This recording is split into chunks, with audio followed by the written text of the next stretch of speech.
Brigitte Macron est-elle un homme? Cette rumeur est devenue un vrai cauchemar pour le couple présidentiel. Dites-vous bien que Brigitte Macron pourrait même être amenée à devoir prouver qu'elle est vraiment une femme devant un tribunal aux États-Unis. On est en 2021 sur YouTube et une journaliste autoproclamée, Natacha Ray, révèle une enquête qu'elle mène depuis 3 ans. J'ai réalisé l'étude complète de sa morphologie et en fait, il n'y a rien qui colle avec une vraie femme.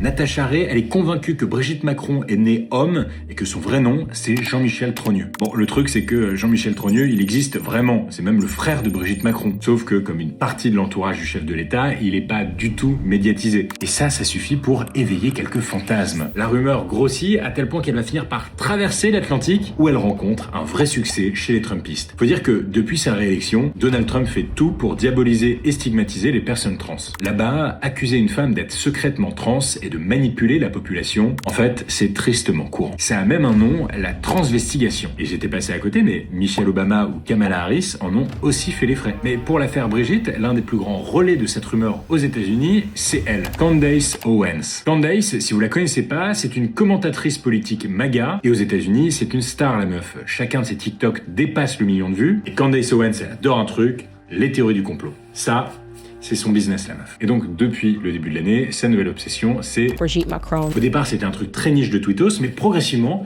de la France aux États-Unis, tout le monde s'est mis à en parler. Si bien que le couple Macron a décidé de porter plainte. C'est comme ça qu'à Paris, fin octobre, 10 personnes sont jugées pour cyberharcèlement après avoir massivement relayé et alimenté la rumeur sur les réseaux. Ça, c'est pour la France, car aux États-Unis, un procès pour diffamation devrait avoir lieu en 2026. Et si ça se fait, ce serait la première fois qu'un président en exercice français se retrouverait devant un tribunal étranger. Sauf que vous le savez sûrement parce que vous avez regardé beaucoup de séries américaines comme moi, aux États-Unis, ça marche pas pareil qu'ici. C'est à la victime de prouver que ce qui est raconté est faux. Brigitte Macron se dit prête à effectuer, si nécessaire, des tests physiologiques afin de prouver qu'elle est une femme. Ah là là, l'actualité a souvent plus d'imagination que nous, mais si des histoires comme ça t'intéressent, tu peux t'abonner à mon compte.